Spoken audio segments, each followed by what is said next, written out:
La vérité, on a tous l'impression de savoir ce que c'est, pas vrai? Mais si on se plantait complètement? Aujourd'hui, on va faire un truc un peu spécial. On va mettre ce concept sur le banc des accusés. On va le décortiquer, le confronter à ses pires ennemis, et puis on verra ce qui se passe si on décidait comme ça de vivre sans.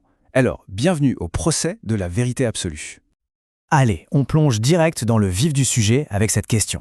Et si toute cette idée de vérité qu'on nous a enseignée, ce truc solide, immuable comme un rocher, était en fait un château de sable, prêt à s'écrouler? C'est le point de départ de toute notre enquête. Bon, première étape de notre procès, la quête de la vérité absolue. On va commencer par examiner l'idéal, cette vision de la vérité qui nous paraît à tous la plus évidente, la plus normale en fait. Alors, la première idée qui vient à l'esprit, c'est ce qu'on appelle la théorie de la correspondance. C'est tout simple. Une phrase est vraie si elle correspond parfaitement à la réalité. Je dis « il pleut », je regarde dehors, il pleut. Eh bien, c'est vrai. La vérité ici, c'est un peu comme un miroir parfait du monde. D'accord, mais et si la vérité n'avait rien à voir avec le monde extérieur? C'est ce que propose la théorie de la cohérence. Ici, ce qui compte, ce n'est pas de regarder par la fenêtre, c'est que toutes nos croyances forment un ensemble logique, un système qui se tient, sans contradiction. Pensez à un puzzle, par exemple. Une pièce est la bonne si elle s'emboîte parfaitement avec toutes les autres. Et puis il y a les pragmatistes. Eux, ils arrivent et ils bousculent un peu tout ça. Pour eux, la vérité, ce n'est pas quelque chose qu'on trouve là, maintenant, non. C'est plutôt l'objectif final d'une enquête très très longue. C'est l'idée qui, à la toute fin du processus, aurait résisté à absolument toutes les critiques. En gros, la vérité n'est pas un point de départ, c'est une destination lointaine. Et c'est là que les ennuis commencent. La théorie de la correspondance, elle bute sur une question toute bête. C'est quoi, au juste, un fait? La cohérence, elle, a un gros défaut. On peut construire un système parfaitement logique, une histoire qui se tient, mais qui est complètement fausse. Et le pragmatisme, il nous demande d'attendre la fin des temps pour connaître la vérité, ce qui n'est pas très pratique. Bref, on voit bien que chaque vision a ses failles. Deuxième onde, la vérité. Juste une question de perspective? Maintenant qu'on a vu l'idéal, on passe au défi. Et si cette vérité si solide n'était en fait qu'une illusion?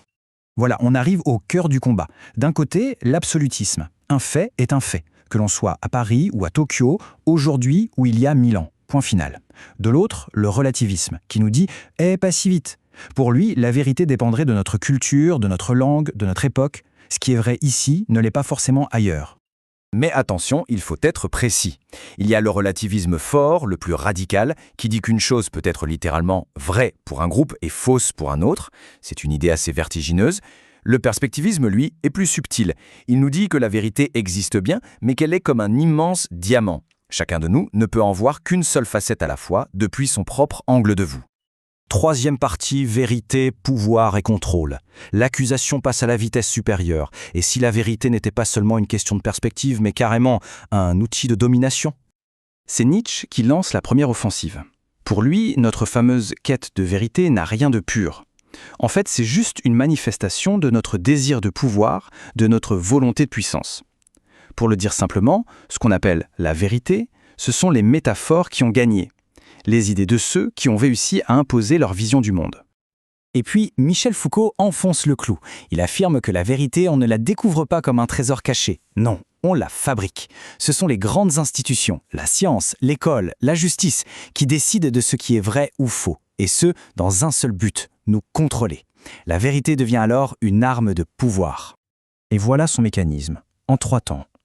D'abord, des experts définissent ce qui est normal et ce qui n'est pas. Ensuite, des institutions comme l'école ou l'hôpital utilisent ces étiquettes pour nous observer, nous classer, nous juger. Et à la fin, on finit tous par intégrer ces normes, par se surveiller nous-mêmes pour y correspondre.